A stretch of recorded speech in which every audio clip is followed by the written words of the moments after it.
क्या आप जानते हैं 95% लोग पुलअप्स कर ही नहीं सकते विद परफेक्ट फॉर्म। बट इसका मतलब ये नहीं कि पुलअप्स बहुत हार्ड एक्सरसाइज है, डिपेंड करता है आपके लेवल पर। This is Waheed and welcome to the beginner series workout. देखिए, वो एक्सरसाइज करते हुए हमारा एक मसल रह जाता है जो कि हमारे रेल डेल्ट का हिस्सा होता है।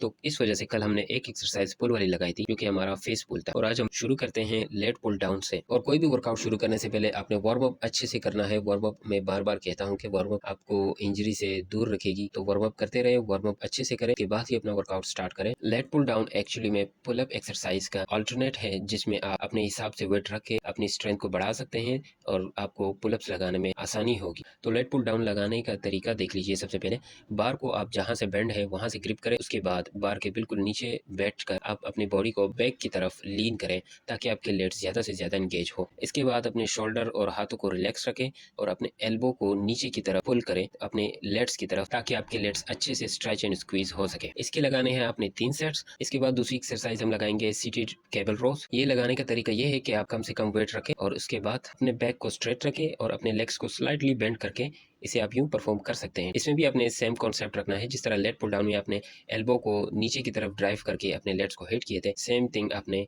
ग्रिप मजबूत रख के अपने एल्बो को बैकवर्ड पुल करना है, अपने लेट्स के करीब लाना है ताकि आपके लेट्स ज्यादा से ज्यादा एंगेज हो। इसके भी आपने 3 सेट्स लगाने हैं। इसके बाद हम लगाएंगे टी बार रोज। टी बार रोज में वाइड ग्रिप पहले यूज करेंगे। वाइड ग्रिप बिल्कुल उसी तरह लेट पुल डाउन की तरह, जहां से आपका टी बार बेंड हो रहा हो, जहां से आपका टी बार बेंड है वहीं से आपने ग्रिप करना है। और इसे लगाने का तरीका आप देख लें, बिल्कुल इस तरह थोड़ा सा पाँव बेंड करके अपने बैक स्ट्रेट रख के और अपने एल्बोज को अपनी तरफ पुल करना है। और ये लगाने का मकसद यही है ताकि आपकी बैक में वेटनेस आए, का बैक चौड़ा नजर आए। और इसके आपने लगाने हैं 2 सेट। और इसके बाद सेम टी बार में आपने क्लोज ग्रिप लगाना है और इसे भी आप सेम वेरिएशन में परफॉर्म करेंगे और इसके भी आपने 2 ही सेट्स लगाने हैं। और उसके बाद हम लगाएंगे बाइसेप वाली एक्सरसाइजेस। बाइसेप एक ऐसा मसल है जो हर कोई शौक से लगाता है। तो बाइसेप के लिए हम सबसे पहले डंबल कर्ल्स लगाएंगे और सिंगल सिंगल हैंड करके लगाएंगे। बाय द वे, मैं जरा ईगो लिफ्टिंग कर रहा था, मुझे लगा मैं कर लूंगा, बट मैंने अपने बाइसेप को पहले ही थका दिया पहले सेट में। जो कि आपने ये मिस्टेक नहीं करना। अगर आप हैवी लगाएंगे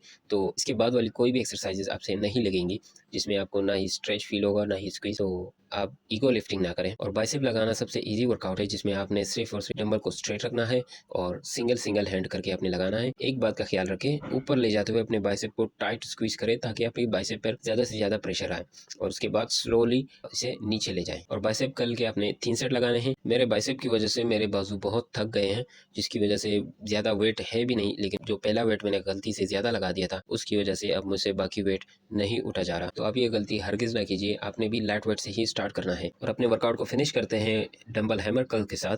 इसके भी आपने 3 सेट लगाने हैं। आप चाहें तो सिंगल सिंगल परफॉर्म करें, वो आपके लिए बेटर रहेगा। और इसे लगाने का भी बहुत ही ईजी तरीका है। बिल्कुल इसी तरह आपने पहले सिंगल सिंगल करके लगाना है और पहले एक हाथ को ऊपर ले जाकर उसे टाइट स्क्वीज करें और स्लोली नीचे लेके जाएं। और एंड में आप स्ट्रेचिंग जरूर करें, स्टैटिक स्ट्रेचिंग जिसे कहा जाता है, वो आप सीखें, वो आप करें। तो आज के लिए इतना ही। अपने डाइट का ख्याल रखें और अपनी नींद पूरी करें ताकि आपकी रिकवरी जल्द से जल्द हो और आप नेक्स्ट वर्कआउट के लिए तैयार रहें। फिर मिलते हैं अगले वर्कआउट में।